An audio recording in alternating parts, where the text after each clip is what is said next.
PM Modi का हालिया राष्ट्र के नाम संबोधन सिर्फ एक भाषण नहीं था, बल्कि यह भारत के भविष्य का एक रणनीतिक संदेश था। तो चलिए मन की बात के 128वें एपिसोड के पीछे छिपे बड़े संदेशों को डिकोड करते हैं। पहला स्तंभ है देश की अंदरूनी आर्थिक मजबूती। इसे एक बहुत बड़ी राष्ट्रीय उपलब्धि के जरिए समझाया गया। भारत की कृषि ने हाल ही में खाद्यान्न उत्पादन में एक ऐतिहासिक रिकॉर्ड बनाया है। ये 35.7 करोड़ टन का आंकड़ा सिर्फ एक रिकॉर्ड नहीं, बल्कि देश की आत्मनिर्भरता की एक मजबूत बुनियाद है। इसी के साथ वोकल फॉर लोकल का भी आह्वान किया गया, ताकि स्थानीय उत्पादों को बढ़ावा मिले।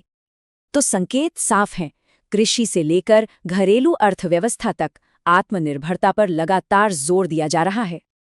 चलिए अब दूसरे स्तंभ पर चलते हैं, फ्यूचर फेसिंग इनोवेशन, यानी अगली पीढ़ी और टेक्नोलॉजी पर फोकस। इसरो की एक ड्रोन प्रतियोगिता इसका एक शानदार उदाहरण है, जो भविष्य की एक झलक दिखाती है। और इसी नई सोच और युवा शक्ति को देश के भविष्य की सबसे बड़ी ताकत बताया गया। ये साफ तौर पर साइंस ड्रिवन ग्रोथ पर जोर देने का संकेत है, युवा इंजीनियर्स के लिए एक बड़ा प्रोत्साहन। और तीसरा स्तंभ जोड़ता है देश की आंतरिक एकजुटता और बाहरी कूटनीति को।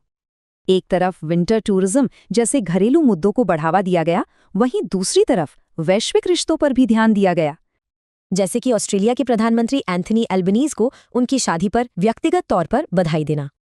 ये दिखाता है कि कैसे कूटनीतिक गर्मजोशी बनाए रखने की कोशिश की जा रही है। तो इन सबको मिलाकर क्या तस्वीर बनती है? चलिए इस पूरी राष्ट्रीय रणनीति को समझते हैं। रिकॉर्ड फूड ग्रेन से लेकर डिप्लोमेटिक इशारों तक हर एक्शन भारत के एक बड़े विजन की ओर इशारा करता है। तो इन 3 पिलर्स के साथ ये सवाल उठता है कि भारत का अगला बड़ा फोकस क्या होगा?